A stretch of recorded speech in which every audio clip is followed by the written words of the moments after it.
सलाम Pakistan 24 news HD से मैं हूँ आमिना असलम और मैं हूँ हैदर आवान। आप हमें YouTube पर बराह रास्त भी देख सकते हैं। youtube.com/24 News HD विजिट कीजिए। सबसे पहले खबर आपको दें, पेशावर में साइबर क्राइम का एक और वाकया हो गया। नामालूम अफराद ने खातून के अकाउंट से 2,39,000 रुपए निकाल लिए। मुतासरा खातून ने बैंक और FIA में शिकायत दर्ज करा दी। खातून का कहना है कि मुल्जिमों ने बैंक से सारी जमा पूंजी निकाल ली है। बार बार चक्कर लगाने के बावजूद दादरसी नहीं हो रही। पेशावर में साइबर क्राइम का एक और वाकया। नामालूम अफराद ने खातून के अकाउंट से 2,39,000 रुपए निकाल लिए। तफसीलात के लिए बात करेंगे अपने नुमाइंदे अजमत अली शाह से। अजमत, बताएगा इस वाकये से मुतल्लिक और अभी क्या इकदाम किए गए हैं इस पर? जी बिल्कुल, ये वाकया पेशावर में पेश आया है, जहां पर साइबर क्राइम का एक और वाकया जो है वो पेश आया। नामालूम चोरों ने खातून के अकाउंट से 2,39,000 रुपए निकाल लिए। मुतासरा खातून ने बैंक और FIA में शिकायत दर्ज कर ली है। मुतासरा खातून ने बैंक अकाउंट देखा तो 2,39,000 रुपए जो उनकी जमा पूंजी थी वो मुकम्मल तौर पर गायब हो गई थी। उनका कहना है मुतासरा खातून का कि बार बार बैंक के चक्कर काट रही हूँ लेकिन सुनवाई नहीं हो रही। चोरों ने सारी जमा पूंजी पर हाथ साफ कर दिया है। ठीक है अजमत, बहुत शुक्रिया तफसीलात के लिए।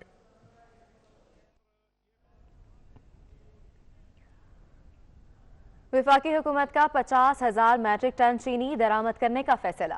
विफाकी वजीर हम्माद अजहर का कहना है कि चीनी दरामद की समरी ECC को भेजी जा रही है। चीनी का स्टॉक कम होने के बायस दरामद का फैसला किया जा रहा है। तो आपको बता रहे हैं कि विफाकी हुकूमत का 50,000 मैट्रिक टन चीनी दरामद करने का फैसला। विफाकी वजीर हम्माद अजहर का कहना है कि चीनी दरामद की समरी ECC को भेजी जा रही है। मजीद तफसीलात वकास अजीम से जान लेते हैं। वकास अजीम, अपडेट कीजिएगा हमें। जी, वफाकी हुकूमत ने इस वक्त जो है मुल्क में चीनी की कीमतों को कंट्रोल करने के लिए मजीद चीनी बरामद करने का फैसला किया है और वफाकी वजारत सनअत और पैदावार ने इक्तिसादी राब्ता कमेटी के आइंदा इजलास में चीनी की दरामद के लिए 50,000 मैट्रिक टन चीनी दरामद के लिए एक समरी पेश करने का फैसला किया है। और इस सिलसिले में वफाकी वजीर हम्माद अजहर का ये कहना है कि इस वक्त क्रशिंग का सीजन शुरू हो चुका है और ये इम्कान जाहिर किया जा रहा है कि रवा साल चीनी की पैदावार गुज़िश्ता बरस के मुकाबले में कम होगी, लेकिन इस वक्त जो है पाकिस्तान में चीनी का स्टॉक कम सतह पर है, जिसको कंट्रोल करने के लिए ये फैसला किया गया है कि चीनी की दरामद की जाएगी। इस सिलसिले में ट्रेडिंग कॉरपोरेशन ऑफ पाकिस्तान जो है वो बैनुल-अक़वामी मार्केट से 50,000 मैट्रिक टन चीनी दरामद करने के इंतजामात को हतमी शक्ल देगा। जी वकास, बहुत शुक्रिया अपडेट करने के लिए। मरियम नवाज जाती उमरा से इस्लामाबाद के लिए रवाना हो गई। मरियम नवाज 19 जनवरी को इलेक्शन कमीशन के बाहर एहतजाज की क़यादत करेंगी। इसी पर बात करेंगे, अपने नुमाइंदे अली अकबर हमारे साथ होंगे। अली अकबर, बताएगा मरियम नवाज का स्केड्यूल क्या रहेगा? बिल्कुल, PTM की जानिब से जो है वो 19 जनवरी को इलेक्शन कमीशन के बाहर इस्लामाबाद में जो है वो एहतजाज की कॉल दी गई है। इस हवाले से मुस्लिम लीग नून की नायब सदर मरियम नवाज जाती उमरा फार्म हाउस से इस्लामाबाद के लिए रवाना हो गई हैं। बताया जा रहा है कि मरियम नवाज जो है वो कल इस्लामाबाद में जो है वो इंतजामात के हवाले से और एहतजाज को किस तरह करना है, किस तरह उसको जो है वो उसको लीड करना है, उस हवाले से जो है वो वहाँ पे मीटिंग्स करेंगी और 19 जनवरी को कश्मीर चौक से इलेक्शन कमीशन तक जो है वो बाकायदा तौर पर मुस्लिम लीग नून अपनी एक रैली निकालेगी, जिसकी क़यादत मरियम नवाज करेंगे और रैली की सूरत में जो है इलेक्शन कमीशन के बाहर एहतजाज किया जाएगा। इस हवाले से बताया जा रहा है कि मरियम नवाज जो है अब से कुछ देर पहले जाती उमरा फार्म हाउस से जो है वो इस्लामाबाद के लिए रवाना हो चुकी है। जी बहुत शुक्रिया। और अब आपको बताएं, रहनुमा नून लीग साद रफीक का कहना है कि PTM का मकसद हुकूमत गिराना नहीं, आयन का तहफ़्फ़ुज़ है। ख्वाजा आसिफ को लाडले की फरमाइश पर गिरफ्तार किया गया। पहली हुकूमत है जो मुल्क में अज़ख़ुद फसाद पैदा करती है। पाकिस्तान में जमहूरियत के नाम पर आमरीत मुसल्लत है। वो सियालकोट में मीडिया से गुफ्तगू कर रहे थे। ख्वाजा आसिफ साहब के पीछे ये पिछले 2.5 साल से पड़े हुए थे और इनसे कोई केस नहीं बन रहा था, जो आज भी नहीं बन सका। लेकिन चूंकि फरमाइश थी और फरमाइश लाडले की थी और वो लाडले की फरमाइश रद्द नहीं की जा सकती, इसलिए ख्वाजा साहब को गिरफ्तार किया गया। ये पाकिस्तान की पहली हुकूमत है जो मुल्क में फसाद और फितना पैदा करती है। हुकूमतें लाइक भी आती हैं, नालाइक भी आती हैं, लेकिन अज़ख़ुद फसाद पैदा नहीं करती। हुकूमतों को तो मुल्क में अमन कायम रखना होता है। ये पहला हुक्मरान और ये पहले उस हुक्मरान के टोडी हैं जो सारा दिन TV पर सिर्फ गालियाँ निकालते हैं, मुग़ल्लज़ात बोलते हैं, बोहतान तराशी करते हैं, झूठे मुकदमे तराशते हैं और बजाय इसके कि मुल्क चलाने की फ़िक्र करें, अपने सियासी मुखालफिन को इन्हें फिक्स अप करने की हर वक्त फ़िक्र होती है। PDM अपनी एडवांसमेंट को जारी रखे और इस हुकूमत से पाकिस्तानियों की जान छुड़ाए। पाकिस्तान में फ्री और फेयर इलेक्शन करवाया जाए ताकि अवाम की उमंगों के मुताबिक एक नुमाइंदा हुकूमत पाकिस्तान में कायम हो। स्पीकर पंजाब असेंबली चौधरी परवेज इलाही का कहना है वजीर आजम इमरान खान अवाम को रिलीफ देना चाहते हैं। अवाम समेत सबको मिलकर चलना होगा। हालात की बेहतरी के लिए फौरी इकदाम जरूरी हैं। ज़िमनी इलेक्शन में तमाम सियासी पार्टियों का हिस्सा लेना खुशाइंद है। चौधरी परवेज इलाही ने साबिक MNA मियां मुनीर से उनकी रिहाइशगाह पर मियां नवाज की वफात पर ताज़ियत भी की है। स्पीकर पंजाब असेंबली चौधरी परवेज इलाही का कहना है वजीर आजम इमरान खान अवाम को रिलीफ देना चाहते हैं। अवाम समेत सबको मिलकर चलना होगा। हालात की बेहतरी के लिए फौरी इकदाम जरूरी हैं। ज़िमनी इलेक्शन में तमाम सियासी पार्टियों का हिस्सा लेना खुशाइंद है। उमरकोट PS 52 में कल ज़िमनी इलेक्शन होने जा रहा है। DGA उम्मीदवार अरबाब रहीम के तहफ़्फ़ुज़ात पर डिस्ट्रिक्ट रिटर्निंग ऑफिसर ने पोलिंग अमला तब्दील कर दिया। अरबाब गुलाम रहीम ने 52 पोलिंग अफसरान पर मुखालिफ उम्मीदवार के साथ वाबस्तगी का इल्ज़ाम लगाकर उन्हें हटाने का मुतालबा भी किया है। उमरकोट PS 52 में कल ज़िमनी इलेक्शन होने जा रहा है। मज़ीद तफसीलात अमीन रिप्लाई से जान लेते हैं। अमीन रिप्लाई, अपडेट कीजिएगा। जी बिल्कुल, 2 दिन पहले अरबाब गुलाम रहीम जो कि साबिक CM सिंध रहे हैं, उन्होंने आकर इलेक्शन कमीशन में रिटर्निंग ऑफिसर के पास एक दरख्वास्त दायर की थी कि 52 अफसरान पर दरख्वास्त दायर की थी कि इनका ताल्लुक, इनकी वाबस्तगी किसी हवाले से पीपल्स पार्टी पे है तो इनको तब्दील किया जाए। इलेक्शन कमीशन यहाँ पर डिस्ट्रिक्ट इलेक्शन ऑफिसर और रिटर्निंग ऑफिसर मीटिंग करने के बाद आज 52 अफसरान को उनको जो पोलिंग नामजद किया गया था उनको वहां से हटाकर दूसरी पोलिंगों पर हटाया गया है। उमरकोट के शहर की पोलिंग है जिनमें डिग्री कॉलेज है, गर्ल्स स्कूल है, बॉयज स्कूल है, दड़ोखोली का स्कूल है, पाशा स्कूल है, या छोर है या न्यू छोर है, यहाँ तक के पेंड्रो जो पार जो यहाँ से 100 किलोमीटर दूर है वहाँ का भी पोलिंग अफसर तब्दील कर दिया गया है। इस हवाले से इलेक्शन कमिश्नर जो यहाँ पर डिस्ट्रिक्ट रिटर्निंग ऑफिसर मौजूद है उनका यही कहना है कि हमने फ्री एंड फेयर इलेक्शन करवानी है। इस हवाले से किसी का भी जायज मुतालबा होगा वो पूरा किया जाएगा। इस हवाले से हमने 52 अफसरान की तब्दीली का नोटिफिकेशन भी जारी कर दिया है। जी अमीन रिप्लाई, बहुत शुक्रिया अपडेट करने के लिए।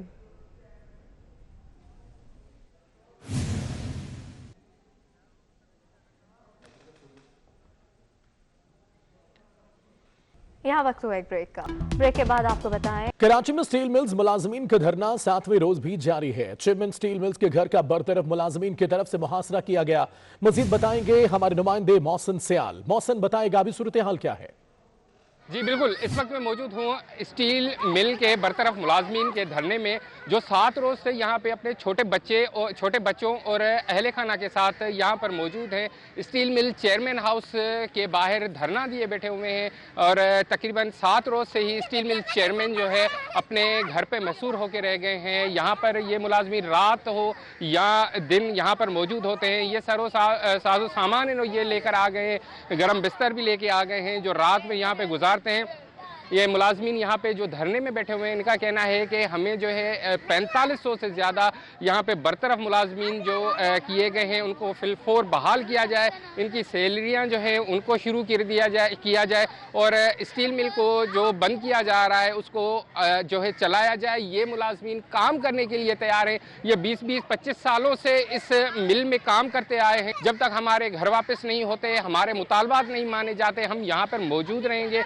यहाँ पे तकरीबन 3-4 रोज से वाटर कैनन गाड़ियां और पुलिस की भी बारी नफरी को जो है तैनात कर दिया गया है।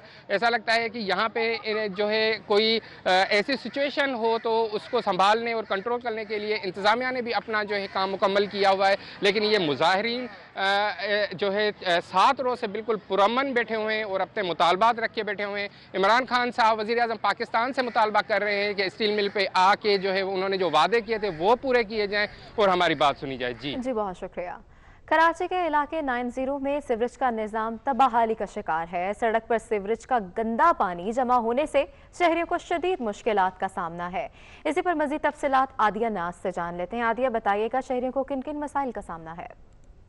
शहर अकायद में सीवरेज के मसाइल जड़ पकड़ चुके हैं और शहर के बेशतर इलाकों में सीवरेज मसाइल दिन ब दिन बढ़ते चले जा रहे हैं। इस वक्त मैं कराची के इलाके फेडरल बी एरिया में मौजूद हूँ। 90 का ये इलाका कहलाता है और मेरे कैमरामैन इमरान अगर आपको दिखाएं तो मेरे बैक पर आप देख सकते हैं यहाँ पर सीवरेज का निज़ाम बुरे तरीके से दरहम बरहम है। इलाका मकीनों का ये कहना है कि गुज़िश्ता एक हफ्ते से इलाके की यही सिचुएशन है और पानी जो है वो बहुत ज़्यादा बढ़ चुका था। अभी भी आप देख सकते हैं बैक पर गाड़ियां जो हैं वो गुजर रही हैं, लेकिन उनको मुश्किलात का सामना है। सीवरेज के पानी के बाद ये जो सड़क थी ये भी जगह जगह से टूट का शिकार हो चुकी है और ये बैक पर भी आप देख सकते हैं कि यही सूरत हाल है।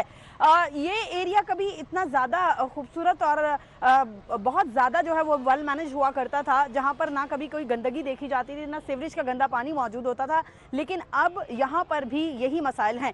शहर में बल्दियाती निज़ाम की अगर बात करें तो बुरे तरीके से दरहम बरहम है। जब मेयर कराची हुआ करते थे तब भी यही हाल था। जगह जगह पर ये सीवरेज का जो पानी है ये शहरियों को मसाइल से दो चार कर रहा है और अगर यहाँ के लोगों से बात की जाए, उनसे पूछा जाए कि ये सीवरेज का मसला कितने अरसे से है, तो उनका ये कहना है कि ये सुनने वाला कोई नहीं है। ये निज़ाम इसी तरीके से दरहम बरहम रहता है, मुश्किलात का सामना करना पड़ता है, लेकिन इन मुश्किलात को रिजॉल्व करना किसकी जिम्मेदारी है ये कोई भी बताने को तैयार नहीं है। ये बहुत शुक्रिया आपका। लाहौर से बराह रास्त आपको दिखाएंगे मौलाना ताहिर अशरफी न्यूज़ कॉन्फ्रेंस कर रहे हैं। आप हलवे के साथ कोई खास मशरूब की ऑफर करेंगे मौलाना को? फरदौसा शिकवार ने तो लस्सी का कहा है, आप भी कोई एक साथ? नहीं, वो पख्तून हैं, हम उन्हें कहवा भी पेश करेंगे, फिक्र ना करें। जज़ाकल्लाह खैर।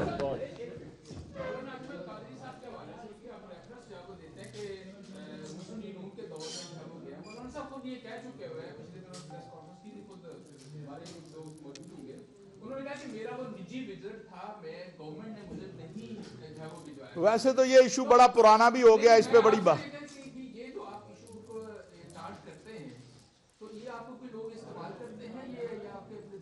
किस मसले को? क्यों से?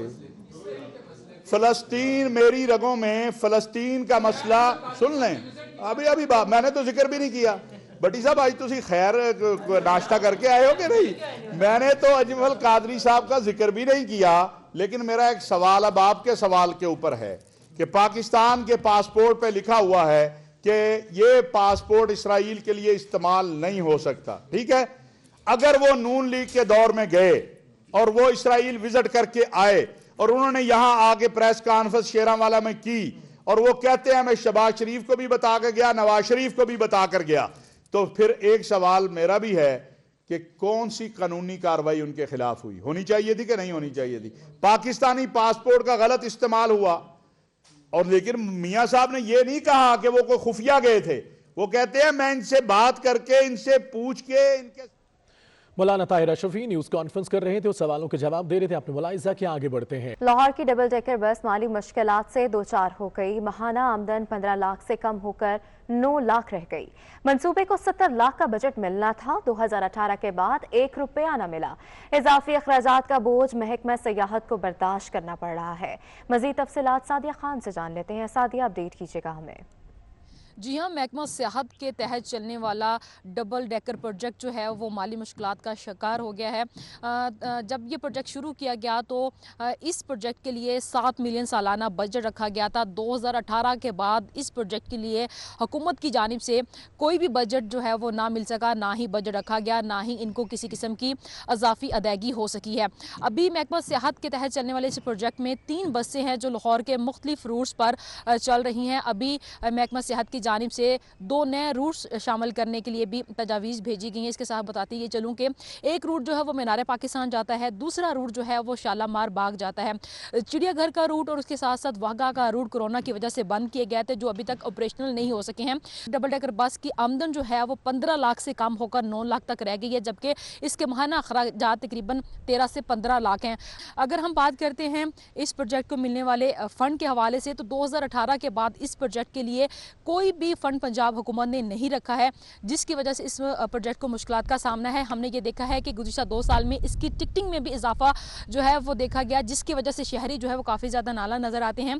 400 का टिकट देकर मीनार पाकिस्तान और 400 का टिकट देकर लोग शालामार बाग घूमने जाते हैं, जिस पर यह कहा जा रहा था कि पैसे कम होने चाहिए, लेकिन महकमे का ये कहना है कि उनके पास इतना बड़ा बजट नहीं है कि वो लोगों को फैसिलिटेट कर सकें। हमने ये देखा है कि 2018 के बाद इन्होंने टिकटिंग में भी इजाफा किया था। अभी फिर एक तजवीज़ जो है वो ज़ेर गौर और कहा यह जा रहा है कि अगर अखराजात पूरे नहीं होते हैं तो महकमा सियाहत अपनी जेब से ये पैसे जो है वो पूरे नहीं कर सकता। हो सकता है कि एक बार फिर लाहौरियों को डबल डेकर बस की टिकट जो है वो महंगे दामों खरीदनी पड़े। जी सादिया, बहुत शुक्रिया अपडेट करने के लिए। यहाँ वक्त हुआ एक ब्रेक का। हमारे साथ रहिए। ब्रेक के बाद खुशामदीद कहेंगे। बराह रास्त सियालकोट लिए चलते हैं। मुआविन खुसूसी फिरदौस आशिकावान तकरीब से खिताब कर रही हैं।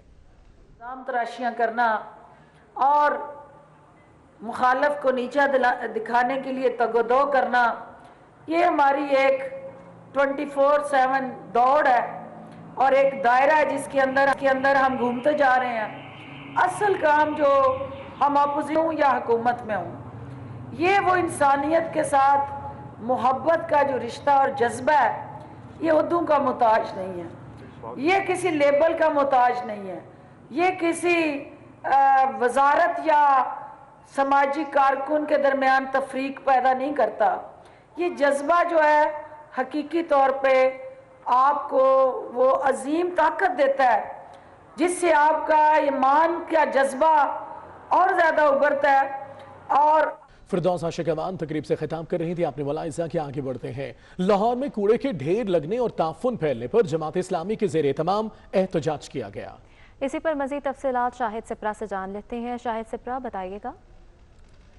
शहर में फैलने वाले कूड़ा करकट के खिलाफ जमात इस्लामी की जानिब से एक कैंपेन लॉन्च की गई है, जिसके तहत हुकूमत पंजाब और बिलखसूस डिस्ट्रिक्ट गवर्नमेंट के खिलाफ नारेबाजी की जा रही है कि शहर में कूड़ा करकट हर जगह पर फैल रहा है, लेकिन सफाई सुथराई नहीं की जा रही। इस मुजाहरे की क़यादत जमात इस्लामी लाहौर के अमीर जिक्रुल्लाह मुजाहिद कर रहे हैं। हम उनसे बात करते हैं। ये जीरो वेस्ट का नारा लगाने वालों को हम दावत देते हैं कि वो यहाँ पे आएँ और गंदगी के ढेर अपनी आंखों से देखें। ये फ्रॉड है, कौम के साथ मजाक है। लाहौर कचरा मंडी बना पड़ा है और हुक्मरान और इनके नुमाइंदे जीरो वेस्ट के नारे लगा रहे हैं। प्रेस कॉन्फ्रेंसें की जा रही हैं और कौम को उल्लू बनाया जा रहा है। वेस्ट मैनेजमेंट कंपनी जिसको ये कूड़ा उठाना चाहिए, उन्होंने आगाही कैंप लगाने शुरू कर दिए हैं। लोगों में पंफलेट बांट रहे हैं, कूड़ा उठाने की बजाय पंफलेट बांट रहे हैं। लाहौर में इस वक्त तक 50,000 टन कूड़ा जो है वो पूरे लाहौर में फैला पड़ा है और इनके पास कोई मैकेनिज्म है। ये किराए की ट्रालियां पकड़ के ये कूड़ा उठाने की कोशिश कर रहे हैं। मैं कौम से पूछता हूँ, इन लोगों से पूछता हूँ कि ये शहर लाहौर जो बागों का शहर था, इसके अंदर किराए की ट्रालियों से कूड़ा उठाया जा सकता है? पहले इन्होंने कराची को गंदगी के हवाले किया, कराची को तबाह किया, अब ये लाहौर की तबाही के दर पे है। बहुत शुक्रिया। हमारे साथ मौजूद था जमात इस्लामी लाहौर के अमीर जिक्रुल्लाह मुजाहिद। जिस तरह उन्होंने बताया है कि जो कंपनी मुख्तस की गई है जो कूड़ा करकट उठाती है, उनके अफसरान जो है कमरों तक महदूद हो गए हैं, लेकिन शहर जो है वो कूड़ा करकट का ढेर बनता जा रहा है। उन्होंने इस मौके पर यह कहा है, अगर मुतलका इंतजामिया मुतारिक नहीं होती तो एहतजाज का दायरा कार को बढ़ा दिया जाएगा, लेकिन लाहौर को ताफुन ज़्यादा नहीं होने दिया जाएगा। बहुत शुक्रिया तफसीलात के लिए। वतन के शहीदों को 24 न्यूज़ का सलाम। तलागंग से ताल्लुक़ रखने वाले पाक फौज के शहीद जवान आमिर शहजाद की आज 12वीं बरसी मनाई जा रही है। मज़ीद तफसीलात जान लेते हैं अरशद कोटकला से। जी अरशद, बताइएगा। जिंदा कौमें अपनी शहादा को कभी नहीं भूलती। पाक फौज के शहीद जवानों को 24 न्यूज़ का सलाम अक़ीदत पेश करने का सिलसिला जारी है। हम मौजूद हैं सिपाही शहीद आमिर शहजाद के घर। वो 2009 में सचिन के मकाम पर वतन की हिफाजत करते हुए शहीद हुए थे। आज उनकी 12वीं बरसी नहायत अक़ीदत और एहतराम के साथ मनाई जा रही है। मेरे साथ मौजूद हैं शहीद सिपाही आमिर शहजाद के चाचा अब्दुर्रहमान जी। इनसे जानते हैं वो इस हवाले से क्या कहेंगे। आमिर शहजाद हमारे ख़ानदान का फ़ख्र है। इन्होंने सन 2009 में सियाचिन ग्लेशियर के मकाम पर जाम शहादत नोश किया। हमें इनकी शहादत पर फ़ख्र है। तलागंग की धरती गाजियों और शहीदों की धरती है। तलागंग के जिस भी कब्रिस्तान में आप देखें तो यहाँ पर सबज़ हिलाली परचम लहरा रहा है, जो इस बात का सबूत है कि हम मादर वतन से बेइंतहा मोहब्बत करते हैं। और जब भी हमारी इस मिट्टी को, इस धरती को हमारे खून की ज़रूरत पड़ी तो हमने बड़ी जुर्रत और खुशी के साथ इस मादर वतन की खातिर अपनी जानों का नजराना पेश किया। अल्हम्दुलिल्लाह पाक फ़ौज इस दुनिया की सबसे बेहतरीन फ़ौज है और हमें अपनी फ़ौज पर बहुत ही ज़्यादा फ़ख्र है। चीन का कहना है कि हमें सिपाही शहीद आमिर शहजाद की शहादत पर फ़ख्र है और तलगांग का कोई ऐसा कब्रिस्तान नहीं जहां सब जलाली परचम लहरा ना रहो। पाक आर्मी जिंदाबाद, शहीद सिपाही आमिर शहजाद जिंदाबाद। अरशद कोटगला, बहुत शुक्रिया। खबरें अभी बाकी हैं मगर एक ब्रेक के बाद हमारे साथ रहिए। ब्रेक के बाद खुशामदीद कहेंगे। फैक्ट्री एरिया लाहौर में गाड़ियों के कंप्यूटर इंजन चोरी करने वाला गिरोह सरगर्म हो गया। मदीना कॉलोनी वाल्टन में 4 गाड़ियों के कंप्यूटर इंजन चोरी कर लिए गए हैं। एक कंप्यूटर इंजन की कीमत 2 से 2.5 लाख रुपए बताई जाती है। मुलजिमों के खिलाफ मुकदमा दर्ज कर लिया गया है। फैक्ट्री एरिया लाहौर में गाड़ियों के कंप्यूटर इंजन चोरी करने वाला गिरोह सरगर्म हो गया। तफसीलात के लिए बात करते हैं, फखर इमाम हमारे साथ होंगे। फखर बताएगा कोई कार्रवाई की जा सके इनके खिलाफ? जी बिल्कुल, ये थाना फैक्ट्री एरिया का इलाका है जहां पर एक ग्रोह सरगर्म है जिसने मुतअद्दिद गाड़ियों के जो कंप्यूटर इंजन चिप्स हैं वो चोरी किए हैं और इस हवाले से जो मुतअद्दिद शिकायत हैं और जो शहरी हैं उन्होंने पुलिस स्टेशन में दरख्वास्त भी जमा करवाई है। ये रात गए गाड़ियों के इंजन चिप्स चोरी करने वाला गैंग है जिसने जो कंप्यूटराइज इंजन चिप है उसकी 2.5 लाख के करीब मालियत है और एक रात में ही मुतअद्दिद जो इंजन चिप्स हैं वो इसमें चोरी हुए हैं। पुलिस ने अभी तक कोई मुलजिम को गिरफ्तार नहीं किया और ना ही जो है मुतअद्दिद मुलजिमान की जो मुकदमात हैं वो दर्ज किए जा रहे हैं। अभी तक सिर्फ एक मुकदमा जो है वो पुलिस ने दर्ज किया है, जबकि 8 के करीब ऐसी वारदातों की एप्लीकेशन हैं जो फैक्ट्री एरिया पुलिस स्टेशन में दर्ज की गई हैं। जी, तफसीलात के लिए शुक्रिया आपका। सवात के मलाई इलाके पलुगा के मकाम पर स्नो जीप रैली का आज दूसरा रोज है। जीप रैली में 40 टीमें शामिल हैं। 500 मीटर ट्रैक पर अपनी सलाहियतों के जौहर दिखा रही हैं। तफसीलात के लिए बात करेंगे, हमारे साथ मौजूद होंगे हमारे नुमाइंदे सुभान अल्लाह बताएगा। जी बिल्कुल, ये स्वात की बालाई इलाका कालाम पलोगा में 2 रोजा स्नो जीप रैली का एहतिमाम किया गया था जो आज इख्तिताम पजीर होगा। जीप रैली में 40 टीमें जो है वो हिस्सा ले रही हैं जो पलोगा में 500 मीटर ट्रैक पर खिलाड़ी अपनी महारत का लहू मनवा रहे हैं। 500 मीटर ट्रैक पर दरमियान में दरियाई स्वात को भी क्रॉस करके खतरनाक ट्रैक पर गुजरेंगे। जीप रैली को देखने के लिए सयाह भी बड़ी तादाद में आई हैं और मकामी लोग भी इस स्नो जीप रैली को एंजॉय कर रहे हैं। सुभान अल्लाह, बहुत शुक्रिया आपका। लाहौर रेस क्लब में हफ्तावार घुड़दौड़ मुकाबलों का इनेकाद किया गया है। शायकीन की बड़ी तादाद रेसेस देखने के लिए मौजूद है। मज़ीद तफसीलात उस्मान अलीम से जान लेते हैं। उस्मान, बताइएगा। जी बिल्कुल, लाहौर रेस क्लब में हफ्तावार घुड़दौड़ मुकाबलों का सिलसिला जारी है जिसे देखने शायकीन की बड़ी तादाद इस वक्त लाहौर रेस क्लब में मौजूद है। सर्दी के बावजूद जो शायकीन हैं वो यहाँ पर मौजूद हैं और रेसेस देखकर जो है वो महसूस होते हुए दिखाई दे रहे हैं। अगर आज के दिन के रेसेस की बात की जाए तो आज विंटर कप और रावी कप समेत 8 रेसेस का इनकाद जो है वो किया जाएगा। अब तक 3 रेसेस जो हैं वो मुकम्मल की जा चुकी हैं, जिसमें अगर दिन की पहली रेस की बात की जाए तो इसमें 8 साला घोड़ी नीली दी ग्रेट, जबकि दिन की दूसरी रेस में 4 साला घोड़े मर्चेंट ऑफ वेनिस ने सनसनीखेज मुकाबले के बाद जीत का सेहरा जो है वो अपने सर किया। जबकि दिन की जो तीसरी रेस है इसमें 5 साला घोड़े खुबैब ने जो जीत का सेहरा है वो अपने सर किया। अभी भी मजीद रेसेस का इनकाद जो है वो किया जा रहा है और रावी कप और विंटर कप जो है वो दिन की सबसे बड़ी रेसेस हैं जो कि अभी खेली जाएंगी, जिन्हें देखने के लिए शायकीन जो हैं वो यहाँ पर मौजूद हैं। और कराची में डॉग शो शुरू हो गया जिसमें 40 अक़साम के 150 कुत्ते शामिल हैं। शहरियों की बड़ी तादाद डॉग शो में शरीक है। मजीद बता रही है मानिया शकील। जी मानिया।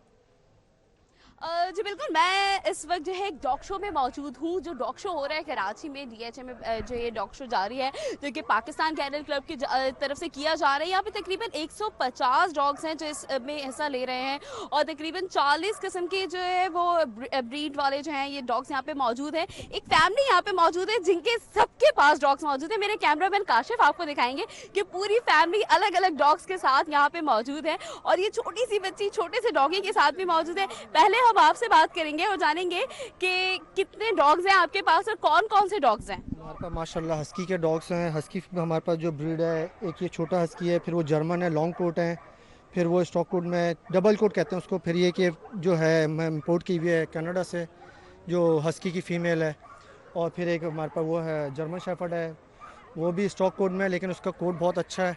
तो हर किस्म के यहाँ पे यानी कि डॉग्स जो है जो हम दिखाने के लिए लेकर आए हैं लोग को भी, ताकि जो है ना पब्लिक देख सके हर किस्म के डॉग्स, तो उनको पता होना चाहिए कि यहाँ किस तरह के शोज़ हो रहे हैं। जी बिल्कुल, किस तरह के शोज हो रहे हैं ये पता होना चाहिए। हम आपको जरा बुलाएंगे सिर्फ कि आप आए और बताएं कि डॉगी बड़े प्यार से आपने गोद में लिया हुआ है, तो कितना प्यार करती हैं आप डॉगी से, किस तरह ख्याल रखती हैं अपने आप डॉगी का? नाम क्या रखा है इसका?